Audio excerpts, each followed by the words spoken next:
sama-sama saksiyan ang pagbubuklod ng talento at purpose sa Alay Sayaw 2024, isang charity event para sa kinabukasan ng kabataan. Panoorin po natin ito.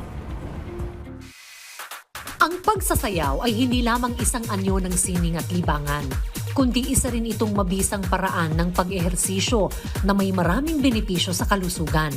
Pero bukod doon, maaari rin itong maging paraan ng pagtulong sa iba. Sa ginanap na fundraising program na Alay Sayaw 2024 sa Dasmariñas, Cavite, ipinakita ng mga estudyante, guro, city officials at iba pang participants ang kanilang husay sa pagsasayaw habang nakikibahagi sa pagbibigay tulong sa mga nangangailangang kabataan.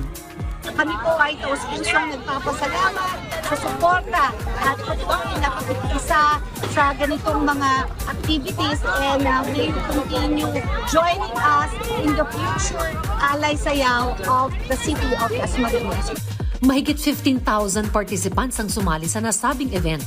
Samantalang umabot naman sa mahigit 800,000 pesos ang nalikom na donasyon mula sa iba't ibang samahan, organisasyon at individual. Ito ay mapupunta sa mga kabataan ng Dasmariñas na nasa Bahay Kalinga at Bahay Pag-asa, pati na rin sa iba pang kabataan na nangangailangan ng suporta para sa kanilang edukasyon at pang-araw-araw na pangangailangan.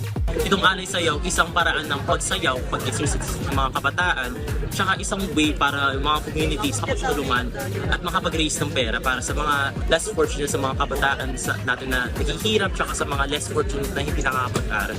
Maliban dito, nagbigay daan din ng event na ito sa mga mamamayan na mag-exercise at ipaalala ang kahalagahan ng pag-ehersisyo. Malaking tulong po ang Alay Sayaw para sa aming mga kababaihan at hindi lang po kababaihan, ganoon din po sa mga kalalakihan. So ito ay malaking tulong. Bakit? Nagiging physically fit and healthy and strong po tayo. Pati senior citizens, bata at maging ang BFP nakisayaw. Naghatid naman ng dagdag na excitement sina Dayan Medina at Fortune Cruz na nakizumba.